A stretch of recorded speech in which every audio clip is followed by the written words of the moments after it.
I'm Daniel Shin. I'm a physician and real estate investor. I'll tell you a little bit more about myself in a second, but this is a serious real estate happy hour. And the topic this month is how high income physicians can keep more of their income. So it's a general topic, but it'll talk about a few different pillars, and I'll get into specifics. The caveat here is that how can we do it without working more hours? Okay, that's an important part of it. So, as a disclaimer, this presentation is for educational purposes only. As I said, my background is that I'm a physician. I'm not a legal, tax, or financial advisor as a professional job. So, always consult the specific professionals for those areas before making big decisions, okay? So, consider this for educational purposes, but I'm glad to have the opportunity to present it to you. So, this is me. This is my beautiful family. I'm a physician, urologic surgeon, and real estate investor. For a long time now, I've gone by the Darwinian Doctor online, initially anonymously, but much more recently under my own name. So more recently, I'm also the founder of Serious Real Estate, and I'll tell you all about that. I'm an active and passive investor in about 1,000 units of real estate at this point. I was born on the East Coast, first generation Korean immigrant family, no personal finance education in my family or upbringing. And unfortunately, there was a lot of financial stress. Our family, when I was growing up, dealt with job loss, eviction from our home during middle school, which was something that created a lot of financial scars. So I think for a lot of immigrant families, the solution to better socioeconomic status is embodied in the children. And for me, I took that to heart and I sought academic excellence. I was valedictorian in my high school, went to Yale for undergrad, and then afterwards went to UPMC in Pittsburgh for medical school. Decided to focus in urology. I did that in Los Angeles at USC. That was a 6-year, very challenging time in my life. And then I joined Kaiser Permanente as a urologist afterwards. You would think that after that was all done, that I had won the game, right? Instead, I found myself wearing what I call golden handcuffs. And you might be feeling this too, but I had this big doctor paycheck, after a couple of years when my paycheck kind of ramped up. I was married with kids. I had the doctor house. I had the doctor car. We were members of a beach club. The kids were in private school or private daycare. But this was all the things that were coming along with that. I had a 10-hour weekly commute, 1 hour to Orange County and 1 hour back if I was lucky. I was on call a lot and the overnight call was exhausting. There was endless pressure to see more patients in clinic. And a lot of times, even in an organization which I respect like Kaiser, there was a focus on the metrics over what I think many would consider quality patient care. I didn't see my kids a lot. I would leave before they got up in the morning, and by the time I got back home, they were in bed or, maybe I would be able to hug them goodnight. So I was also $300K in debt. We all know this well because the medical training process is incredibly expensive. And we were in California and we were blessed with a high income, but so much of that was going towards federal and state taxes and payroll taxes. So I'll talk about that a lot. So the final sort of thing that worried me was that there are a lot of concerning trends in US healthcare.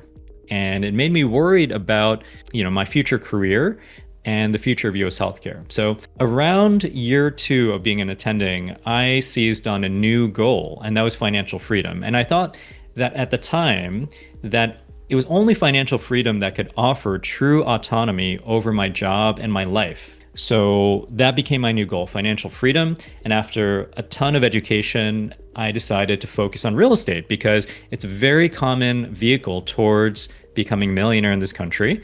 It offers tax-advantaged growth, and it's also a dependable source of cash flow. So this might be ringing a bell. My story is probably very similar to your story. You want financial security to break your golden handcuffs. You want more passive income, which can then lead to time freedom. You want a legacy for your kids, and you also want time to pursue your own interests and passions. Just a quick thing about Serious Real Estate. This is what I started in 2024. We have over 700 potential investors. So far, we've invested over $3 million of capital, and as Serious Real Estate, we have an equity stake in over 600 units of multifamily real estate, and we're just getting started. So let's get into the meat of the talk here. So how can high income physicians keep more of their income without working more hours? So let's start out with a very basic question that I like to ask people. What is your biggest expense? Do you know what it is? Is it your mortgage? Is it your student loan payments? Is it private school tuition for your kids? Or are you obsessed with Labubus and just buying them left and right? No, it's your taxes. So if you think about where your general income goes, the largest majority of it is probably going to taxes. As a high income professional, your combined state, federal, and payroll taxes are probably somewhere between 35 to 50%, which is probably by far the biggest contributor to your expenses. Just for an example, a physician in New York City who makes around 300 to 400K is probably paying 23% effective federal tax rate, 10% effective state taxes, and 7% payroll. So just think about it this way. About 4 or 5 months of the year, you're working just to pay taxes. I know that's a little depressing, so let's figure out what to do about it. So the thing about it, since it's such a contributor to your expenses, a tax-efficient investing strategy can be your biggest wealth accelerator because it could free up potentially so much more of your money that can go towards growing your wealth as opposed to paying the government. So this is the dilemma as a physician. We are high income. We're very blessed with that. We work really hard to get there, and we do a very special thing for, humanity, but the high income comes with some problems. You have very limited time. Most physicians work 50 plus hours a week, and that's not counting the hours you're spending at home on your EMR, doing your notes at night. And we've got these golden handcuffs, right? So the other problem is that we have a progressive tax system that penalizes high earners. So the more you make, the more you get taxed up to a certain point. We also, and this is critical, we have a late start to our earnings. So we generally start earning a real paycheck about a decade after our peers. So lawyers, engineers, they can start earning real paychecks in their early 20s. We have to wait until our 30s, sometimes our mid 30s. And that critical decade is a lost decade in terms of our wealth growth. I would say the final thing here is that, we get so much training in medicine, obviously. That's what we're in training for 10, 15 years.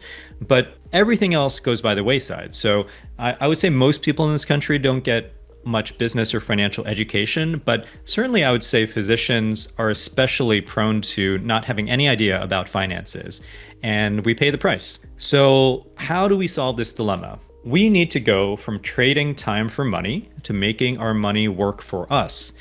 And, whenever I say that, some people inevitably, I have a social media presence. Inevitably, people on social media, I get some criticism. I would say most people are not high income, and most people don't have the luxury of thinking about this concept. They say, obviously, you're not going to make money if you don't work. My argument is that that is the crux of the problem. You have to shift your mindset, and you have to shift it to one where you put your money to work for you, because that's the only way to really leverage the options out there for investment to really grow your wealth. All right, so let's get into it.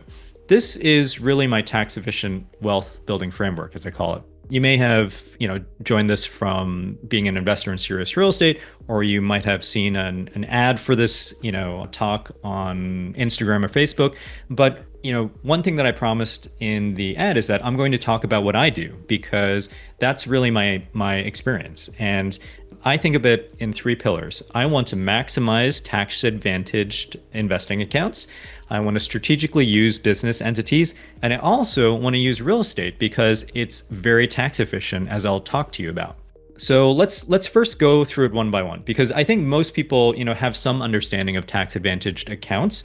So let's talk about it. And I'm going to go into each of these things, but basically this is what I do. You have a lot of ability to invest into accounts like this, but a 401k is a retirement account, and it is a pre-tax account. So I work as a 1099, as I may have discussed, previously, but I currently split my time. So I do about 25% of my month in medicine as a locum tenens. I get paid as a 1099, and the rest of my time is dedicated to serious real estate and real estate investing in my personal portfolio as well. So my wife is traditionally employed, so she has a 401k. she maxes that out. We also max out a backdoor Roth IRA. So as high earners, we cannot directly contribute to a Roth IRA, but we can do it through what's called a backdoor. So we contribute to a traditional IRA and then transfer it to a Roth IRA, this is a legal strategy. A lot of people do it. We also contribute towards educational accounts for our kids. So even though this money is not pre-tax, it is going to grow tax-free and we can use it without penalty for educational things for our kids later on. We also have a little HSA. I briefly was with Kaiser when they had a high deductible health plan. So that's how you qualify for something like that. So what does this actually cost, and what are the tax savings if you really max out these options? So these are exact numbers for 2025, but if you're investing in a 401k, you can put away $23,500. If you're over 50 years old, you can do what's called catch up and you can contribute a lot more, but $23,500 is a lot of money. And since that's pre-tax money, you're not getting taxed on what's going in. You can think of you're saving, if you're at the highest marginal federal tax rate, you're saving about $8,700 by investing into this account tax-free. So Roth IRAs are another retirement account that grows tax-free. You're going to be able to pull this out tax-free at the end, whereas a 401k, you do get taxed when you pull out that income later on. But, Roth IRA is the sort of the brother to the 401k because you put in post-tax money, but it grows tax-free and you can pull it out tax-free. So that implies some savings there. The 529s is going to be, post-tax money as well, but it's going to grow tax-free. And as long as you use it for education for your kids or grandkids or your niece, whoever you dedicate it to, that is tax-free as well. So basically, you can put away, if you do what we do, which is $1,000 a month per child into the 529, you max out your Roth IRA for both spouses, you do at least one 401k, $50,000, $60,000, you could stuff a lot of money away into these tax-advantaged accounts, which on an annual basis is saving multiple tens of $1,000s, okay? So obviously some of this is specific to our situation, but it should give you an idea of what's possible, okay? So hopefully you're doing a lot of that. There are some other accounts that I'm not going to go into just for the sake of time, but for that 1099 income, if you have some of that, you can open a solo 401k. You can also consider a cash balance plan. One thing about the 401k, a lot of employers have a match. So that means that they're encouraging you to invest into these accounts by saying that if you put away a certain amount, we will actually match that. We'll match the amount of money that you put away into your 401k, and that's just free money. So if you're not doing that, that's on you. So let's move along here. The thing that I like about tax-advantaged accounts is that it's really easy to set and forget. A lot about wealth growth is just making it low friction and easy. So a lot of these things, you can set it up so that it automatically contributes from your paycheck, that it automatically reinvests, and there are a lot of options, at least in good retirement plans, to invest into widely diversified index funds. And as I said, sometimes your employer will kind of match some contributions, so it's free money. And then as long as you're investing it into widely diversified index funds, you can count on about an 8 to 10% annual return. And that is historical. Who knows what's going to happen in the future, but that's not a bad return. So you could just do tax-advantaged accounts, put away a lot of money in there, and you will eventually get to financial freedom. When I was calculating all of this and going through my financial freedom rebirth in the early part of my attending career, I mapped out a 15-year plan of just brute force savings into stocks. I eventually figured out that I could get there a lot faster through real estate, but you can definitely do it. So what don't I like about tax-advantaged accounts? They're illiquid. Because they're retirement accounts or educational accounts, you can't access them. There are huge penalties for accessing them before official retirement age of 59 and a half. A lot of times, there are a lot of rules about how you can access them. In some cases, as a caveat to this, you can roll them into a self-directed IRA, which gives you a lot more freedom. I'll touch on that a little later. But a lot of these things, it is the definition of delayed gratification, because for the most part, they're not offering a benefit that you're going to feel right now. So they'll multiply wealth and grow in the background, but are they going to solve the pain that you're experiencing in your for your 40th patient in clinic? They're not necessarily going to fix that, all right? The only thing that can really change that is cash flow that you can use now. So let's talk about some other options that can do that. So I want to touch on this a little bit. It doesn't apply to everyone, but business entities can be really powerful. Let's talk about really quick, why does the US government like businesses? And why do I think they like businesses? It's because they give tax benefits to business owners. It's because businesses are really great for the economy. They increase the gross domestic product and they create jobs. And you need to have people working in jobs so that they can contribute to the economy and, pay for housing and do all the things that we need citizens to do in this country. So basically, whenever you see the government offering tax incentives, I don't like to think of it as a handout. I think that's a really simplistic way of looking at it. It's the way that the government expresses what they would like this citizens to be doing. That's why they incentivize it.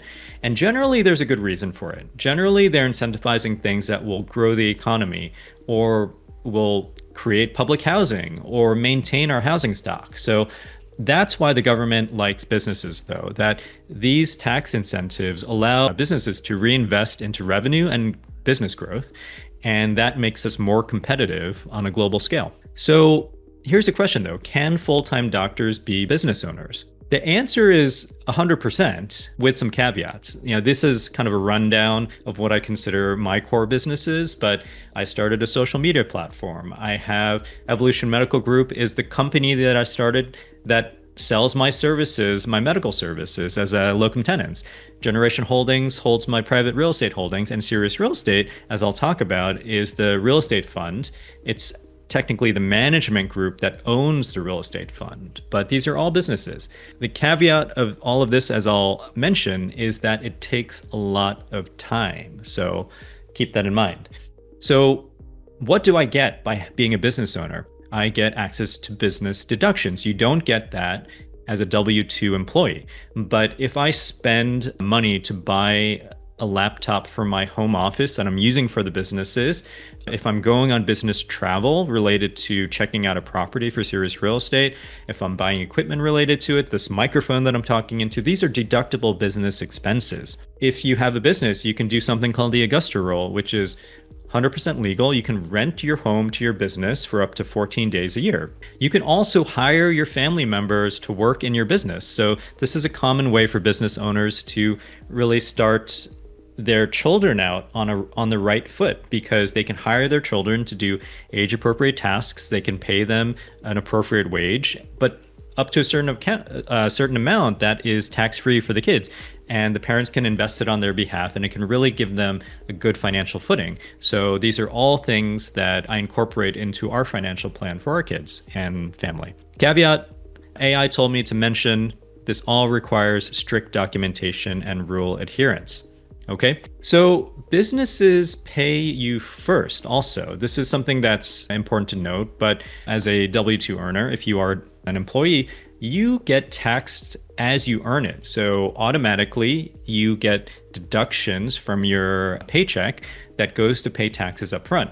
Many times, depending on your tax situation, the business is only taxed come tax time. So you can manage your expenses, and at the end of the tax year, file the deductions so that you're only getting taxed on the actual money that you're earning. That is not a deduction. So that's more time that your money can be working for you and being used to grow your businesses. So if you are employed, what could you do? Like, realistically, you can potentially do some moonlighting, even if you're employed full time. I actually know some people that spend a weekend here or there doing some local locum tenens, if your contract allows it. You could do expert speaker work, expert witness work. You can nowadays create an AI company in your spare time. And I only mention that because I really do think it's possible these days with AI tools. Topic for another day. Or you can invest in real estate. Obviously, I'm going to talk about that a lot. Let's do a quick time check. All right, I think we're doing well. The caveat that I mentioned early on, and I know this firsthand, business creation and growth takes a tremendous amount of time and effort. So is it realistic for someone working 50 or 60 hours a week to start a business in their spare time? I did it with the real estate that I started buying from year 2 of being an attending physician. But, I was managing it at midnight, emailing my contractor on the weekends, reviewing contracts and looking at property.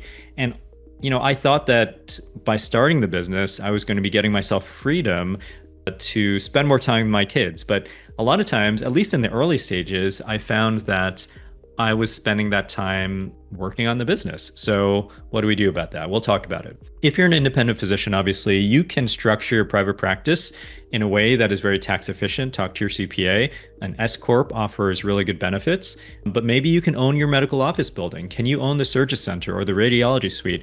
I know a lot of physicians who earn a tremendous amount of ancillary money by these other options, and they're business owners when they step into that realm. So here's the thing about businesses: they are scalable and you are not. What does that mean? So you only have so many hours in the day. You know this firsthand because you're spending it. You're seeing the patients. You are, in the evening taking care of your kids probably, and then you're probably finishing your notes from the day prior before you go to bed. So there are only so many hours in the day. And as a physician, generally, unless you're a business owner, you are earning money per hour. There are only so many procedures you can do per hour, and you can calculate an average rate for your time. And sure, you can increase that somewhat by seeing more patients or doing your procedures a little bit faster. But there is a cap. There is a hard cap to the potential income that you can make by giving your time, energy, and life in the practice of medicine. Now, businesses are not the same, though. Businesses are inherently scalable, and the corresponding income and wealth creation is often unlimited. Obviously, you have to work hard at it and put appropriate practices into place, but a business can have unlimited exponential growth, whereas you cannot. So on that note, let's talk about real estate investing. The IRS favors real estate investment. A lot of people in the media have talked about this recently because not to get political, but our president is a real estate investor. So a common criticism of his taxes, which I still don't know if he's released them, but he doesn't pay much in taxes because so much of his income is sheltered by real estate. So is that a bad thing? I would contend not, because the IRS has good reason to favor real estate investment. Historically, the government used to be very involved in public housing, but if you look at the history, public housing projects did not end up going very well. That name, projects, is now synonymous with poorly kept, low-income housing that is often associated with crime. So largely, the government tries to stay out of the housing market. They incentivize it and they facilitate it through lending organizations like Fannie Mae and Freddie Mac, but this is largely outsourced to the private market, to investors like you and me. So they incentivize it so that the government doesn't have to create and maintain all the housing in this country. It's done by the private industry. So here's why real estate is inherently tax advantaged and why I love it so much. It's mainly depreciation. So what is depreciation? Depreciation is basically the concept that stuff wears out. And this is true for clothing, but it's also true for real estate. If you think about a house, the rain and the sun and the wind, it's weathering the exterior, it's weathering the roof.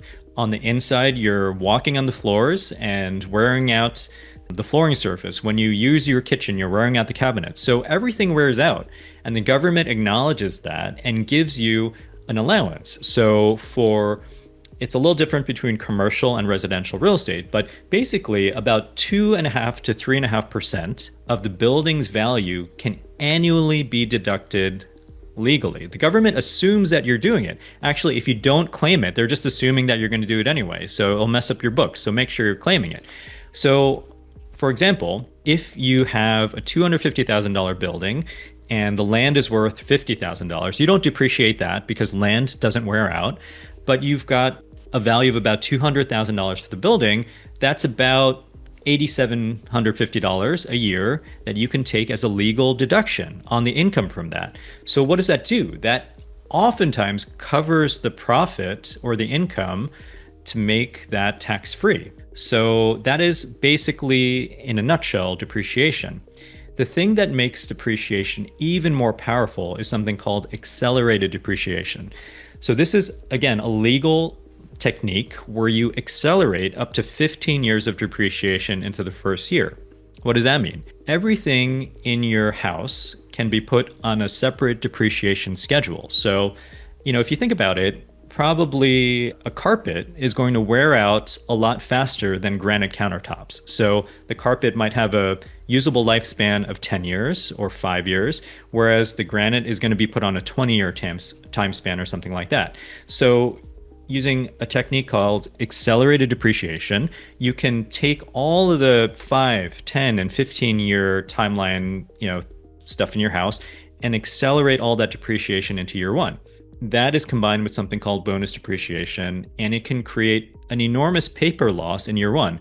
What is a paper loss? It's not money that's coming out of your pocket, but you're allowed to claim it as a loss on your taxes. So in a lot of ways, that can be used to negate income from real estate, or in some cases, even be deducted against your other income. Long story short, this means that real estate investors, yes, like our president, often pay little to no tax on their cash flow and profits. And if you are what's called a real estate professional, you can even take the bonus depreciation and use it to decrease your taxable income from your W-2 income. So there are very specific rules to that. It can be very difficult, but it can be done, especially if you have a non-working spouse. Otherwise, there is often a barrier between those two things. Your active income and real estate income are often kept in separate buckets. However, even with passive investments that are often kept into a passive investment bucket by the IRS, you can still remain very tax efficient by rolling your profits into other deals in the same tax year. This is often called the lazy 1031 exchange, which I'm not going to go into, but just to say that there are a lot of strategies here when it comes to real estate. A little bit more about tax efficiency in real estate, but generally, most people are using their post-tax dollars. That means you earned money in your W-2 income, and that's post-tax money, and then you take that and you invest it into real estate, and then you use all of that depreciation to stay tax efficient. However, you can also invest retirement fund income. So this is a caveat to that illiquidity and problem with retirement funds, where you can't really touch it. In certain situations, you can actually roll over an old 401k or what have you into something called a self-directed IRA and invest it into real estate. This is very tax efficient since it's pre-tax dollars, and oftentimes it's just sitting there not doing much for you. So this is a common way of investing in real estate. In our last capital campaign for a property in Dallas, we had several investors who used this route. So let's talk a little bit about passive real estate investment, because that is really the product that is offered through Sirius Real Estate. So one of the characteristics is hands-off cash flow. So the whole idea of a passive real estate investment is that you're leveraging the expertise of others. So you take your investment and invest as a limited partner in a business venture, which is generally something like a multifamily apartment complex. And as a limited partner, you're entitled to profits, you're entitled to tax advantages, but you don't have to deal with the day-to-day. So if one of the tenants in the real estate apartment complex accidentally sets fire to their kitchen and causes a lot of damage, you don't have to deal with that. The professional team in place will be able to take care of that while you can do what you do best, earning a great income while taking care of the sick and needy in the US. So just to say that this is a scalable investment strategy because it is passive and you do not have to deal with the day-to-day. So that's the beauty of it. What are the risks though? Let's make sure to go into that. There's a risk of loss of capital. So a lot of people who invested in this exact same asset class in 2022, they're not very happy right now because unfortunately, we were in a bubble at that time. So interest rates during 2022, you might recall, quadrupled. And all of a sudden, the basic fundamentals of those deals didn't make sense. And we now know that a lot of the people who invested in those deals, they paid too much. So that is a possibility. So some of those investors lost their capital. A lot of these investments have a 3 to 5 year or 7 year even time horizon. So there is some illiquidity involved in investments like this as well. There's some operator risk. So if the operator is not a good operator, they may take the capital and run away to Tahiti. And that is a risk of something like this as well.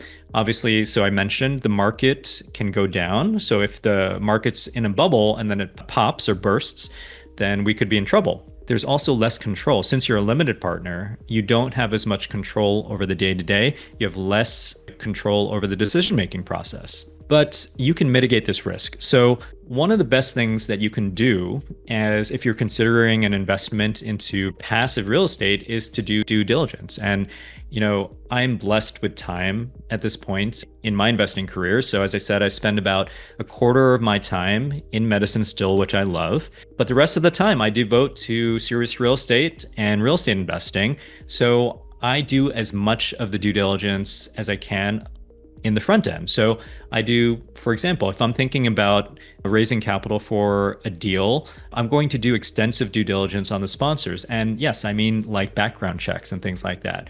I'm going to use the expertise that I have to analyze the financial projections. Does it make sense? Does the rent growth make sense? Do the cap rates make sense? I devoted a lot of time and money educating myself in this field. And I'll also fly out often and go kick the asset. So I'll go in and secret shop the apartment complex. I did this for the Dallas deal. It was really fun. And I'll just do as much of that on the outset to try to mitigate that risk. Having a good partner in this to advocate for you can be really important too. And that is a function that I can serve with the real estate fund of Serious Real Estate. So what does this all look like? This is an example of my literal tax return from an investment last year in another project called the Hampton Meadows. I invested $50K into the deal. I always invest into the deals that I offer. And yet the K1 showed a net income loss, $14,400. So did I actually lose $14,000? No, that is a result of depreciation, and that gets passed on to you as a passive investor because you're like a shareholder in the business. In fact, we received cash flow in the first year, yet the K1 still shows a negative. That is the beauty of depreciation and the way that real estate investing can be so tax efficient. And this is all despite the fact that the deal is projected to actually earn 20% annual returns. So you're getting cash flow, you're working towards a cash out that is projected to get you a hefty return, yet your K1 from the first year and probably the subsequent years shows a tax loss. So the beauty of depreciation in action. So we're getting towards the end here. I'm hopeful we'll have some opportunity for some questions at the end. Thanks for everyone sticking on through the call. I really enjoy doing these talks.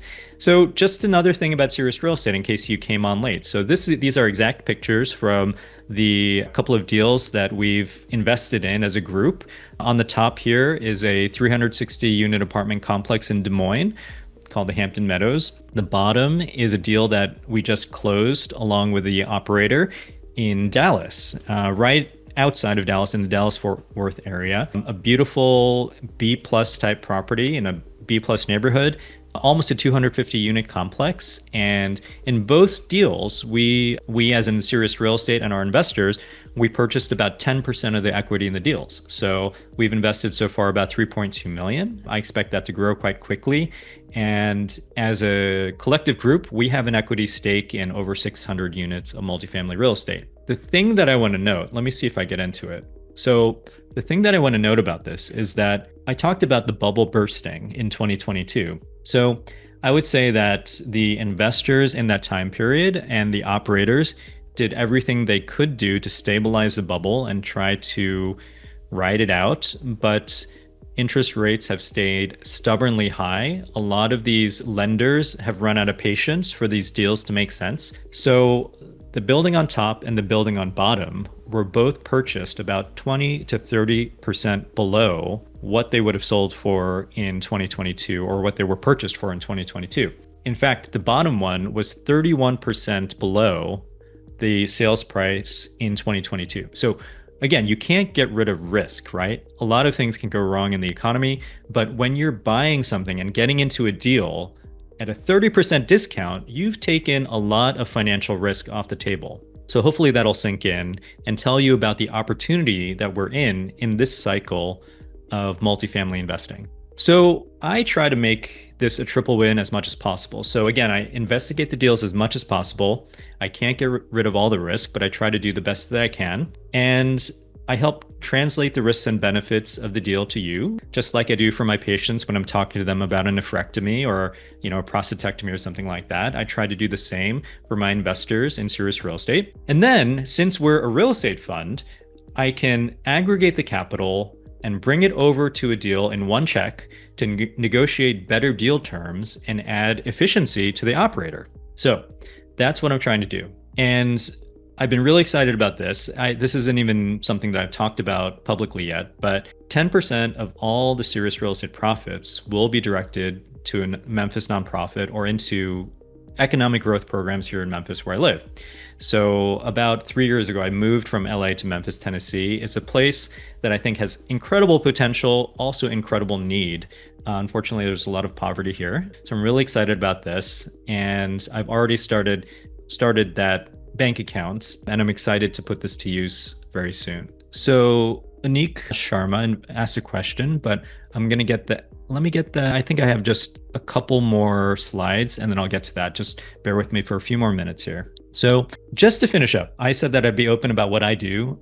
I still invest in stocks. I think that it's easy. I think that it's a way to diversify, and I don't want to put all my eggs in one basket. And I encourage you to do the same. So I still put about 50% of my assets in equities via stocks and index funds, retirement funds, etc. And I put 50% of my assets in real estate. And I divide that into active real estate, which I still own, and passive real estate. So my advice to you, always be thinking about ways to optimize your wealth trajectory. Realize that optimizing your tax efficiency is really worth the effort, even if you make small tweaks now. You max out your 401k, whereas last year you didn't. These small tweaks over time through compounding and time can really, really grow to make a huge difference on how much wealth you have in 10 years or in 20 years. Don't wait until next year. Start now. We're in an advantaged time in the real estate cycle, especially in multifamily real estate. If you're on this talk, you've passed pre-contemplation, you're in the contemplation stage. So really get into this. Sink your teeth into what can make you accelerate your wealth. And then I always talk to people about this, but if you're feeling kind of stuck, I want to just have you step back on your commute or just take a walk and think about your ideal life in 5, 10, and 15 years.